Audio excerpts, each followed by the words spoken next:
Assalamualaikum warahmatullahi wabarakatuh. Di sini saya Ganesha Tumaharsi, NPM 69, akan mempresentasikan hasil praktikum oceanografi yang pertama.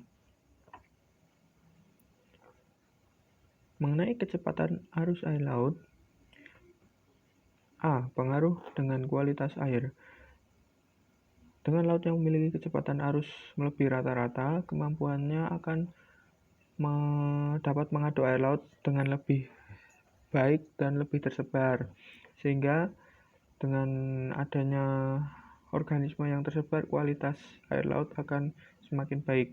Apabila arusnya kurang, maka kemampuan mengaduknya juga akan lebih kecil dan kualitasnya juga akan berpengaruh. B. Hubungan dengan gelombang air laut. Gelombang air laut disebabkan oleh adanya aktivitas arus. Dengan arus yang semakin kuat, maka gelombang juga akan semakin kuat. Nah, bagaimana metode penghitungan arus air laut?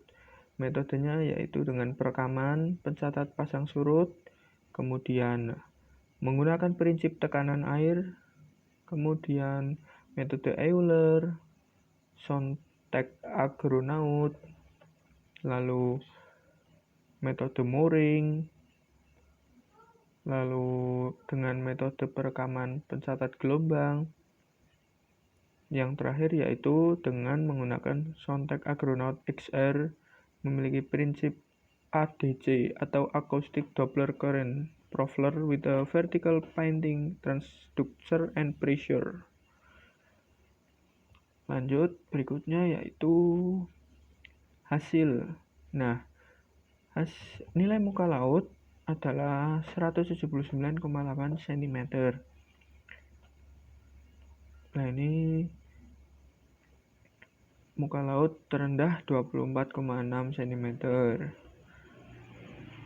Ini ada komponen SO, N2, S2, N2, K1, O1, M4, MS4, K2, P1. Kemudian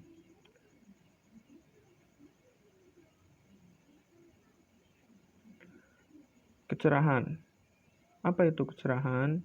Nah, ini kecerahan itu adalah daya tembus atau daya penetrasi sinar matahari ke dalam laut.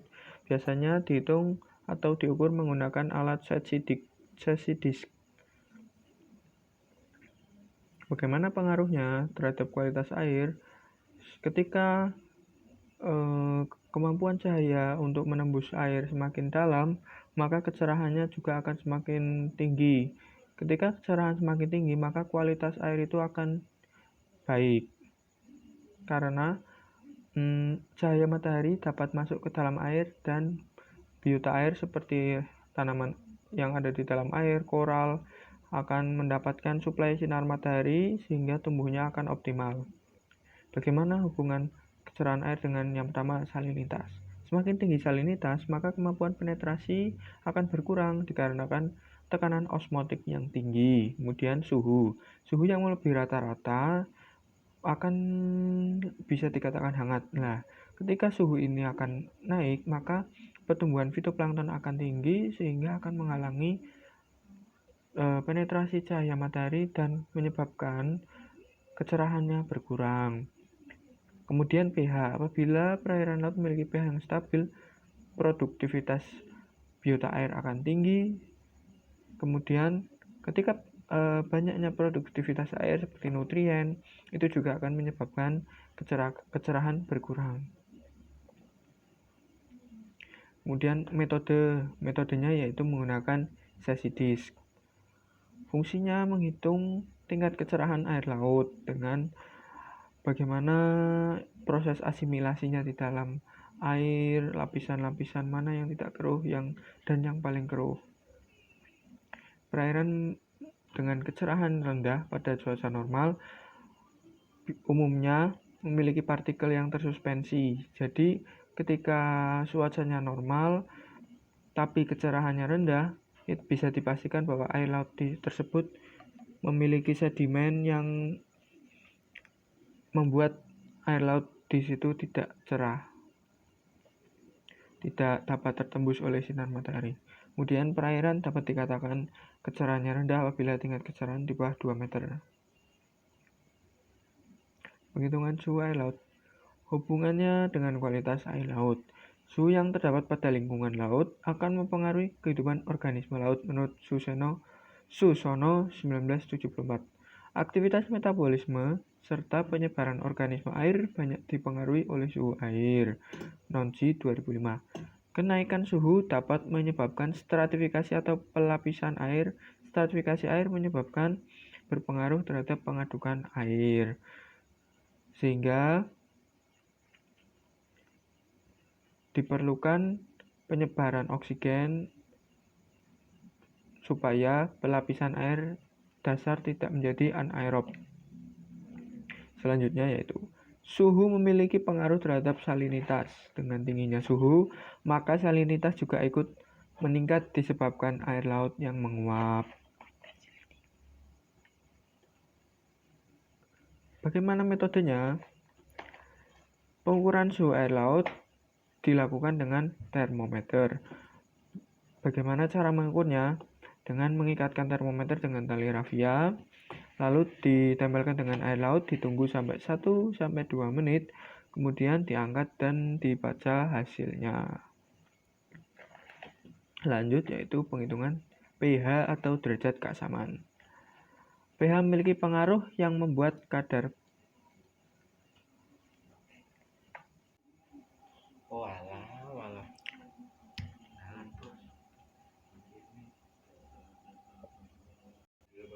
Bagaimana penghitungan pH? Nah, apa itu pH? pH memiliki pengaruh yang membuat kadar pH rendah ataupun tinggi. Umumnya, ketika pH rendah, maka bisa terjadi karena adanya pengaruh faktor seperti fotosintesis biota laut, suhu, dan salinitas perairan. Jadi pH ini memiliki hubungan erat antara aktivitas biota, suhu, dan salinitas. Bagaimana menghitungnya? Metodenya yaitu menggunakan pH meter. Kemudian gelombang air laut. Gelombang tadi memiliki hubungan erat dengan arus. Gelombang adalah fenomena alam yang sering terjadi di laut. Gelombang merupakan peristiwa naik turun permukaan laut secara vertikal yang membentuk kurva. Nah, ini terus kemudian bagaimana menghitungnya? Yaitu bisa menggunakan hindcasting, memprediksi angin yang datang sebelumnya. Kemudian bisa juga menggunakan metode perekaman pencatat gelombang atau recording wave rider. Nah, kemudian kita masuk ke salinitas. Apa itu salinitas? Salinitas adalah konsentrasi seluruh lautan garam yang diperoleh dalam air laut, di mana salinitas air berpengaruh terhadap tekanan osmotik air. Semakin tinggi salinitas, maka akan semakin besar pula tekanan osmotiknya, menurut Gufran dan Basso 2007 dalam Widiatmoko 2013. Salinitas memiliki hubungan erat dengan suhu. Ketika salinitas meningkat, umumnya suhu juga akan meningkat. Bagaimana menghitung salinitas? Ada banyak metode yang bisa digunakan untuk menghitung salinitas. Yang pertama, yaitu metode titrasi klor. Metode ini tergolong metode klasik dalam pengukuran salinitas air laut. Bagaimana metodenya? Metode ini memanfaatkan ion klor yang diikat oleh ion perak sehingga membentuk garam perak, yaitu perak klorida yang akan mengendap. Nah, ini nanti yang akan dihitung. Kemudian metode berat jenis. Metode berat jenis bergantung pada nilai suhu dan salinitasnya. Dengan menentukan berat jenis dan suhu air laut, maka salinitas air laut dapat ditentukan. Alat ukurnya dinamakan hidrometer. Kemudian metode pembiasan cahaya. Bagaimana cara metode ini? Cara metode pembiasan cahaya adalah dengan mengukur suhu dan indeks bias air laut untuk suatu panjang gelombang cahaya tertentu, kemudian salinitasnya baru dapat ditemukan. Biasanya pembiasan cahaya ini memiliki alat yang bernama refraktometer. Yang terakhir yaitu daya hantar listrik.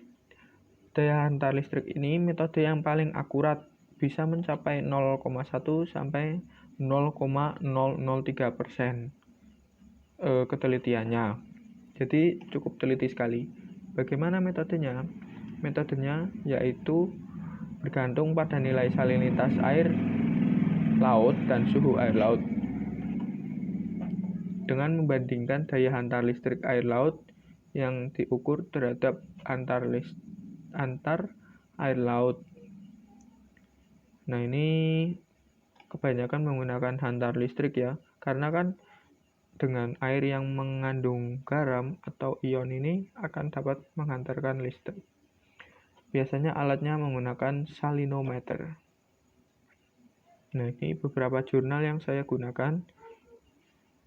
Ada kajian kondisi hidrodinamika, jurnal oceanografi yang berjudul Pola Arus Permukaan Perairan, karakteristik air laut, pengaruh derajat keasaman, analisis karakteristik gelombang, pengukuran salinitas. Selesai. Terima kasih telah memperhatikan. Wassalamualaikum warahmatullahi wabarakatuh.